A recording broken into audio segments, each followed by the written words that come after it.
Je suis le révérend Hale, et je ne suis pas sûr d'approuver ce message.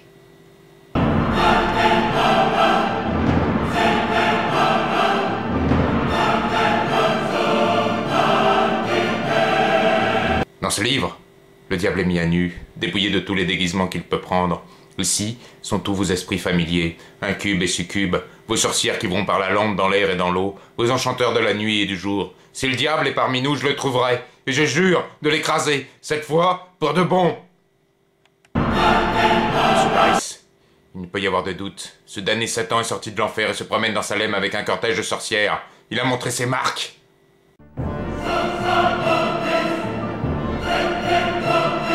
La théologie est une forteresse derrière laquelle se retranche l'âme du vrai chrétien. Une faille dans cette forteresse, il n'en faut pas plus pour livrer passage aux démons. Ce que nous savons, c'est qu'en chacun de nous, il y a prise aussi bien pour Dieu que pour le diable. Dans nos âmes, les routes du bien et du mal se coupent et se recoupent à l'infini. Souvenez-vous qu'une heure avant la chute de Satan, Dieu le regardait encore comme le plus beau des archanges de son ciel.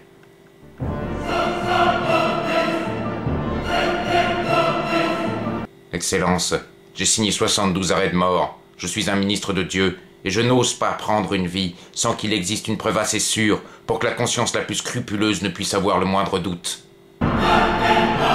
Excellence, il ne s'agit pas de confondre les jeux d'une enfant avec les maléfices d'une sorcière.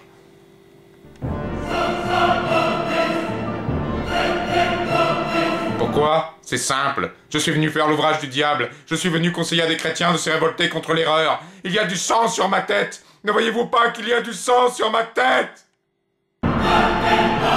Excellence, des orphelins errent d'une maison à l'autre, le bétail abandonné brame sur les chemins, l'odeur des récoltes pourries empoisonne l'air de Salem, et personne ne sait à quel moment le cri d'une putain pourra le conduire à la mort.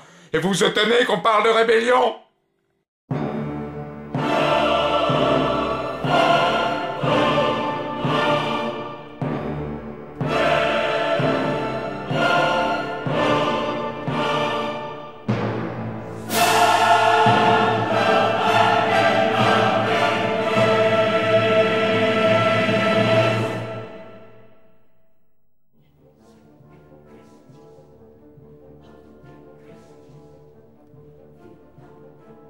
Prions pour ceux qui sont partis en vain, victimes du poids, de la justice et de la colère des hommes.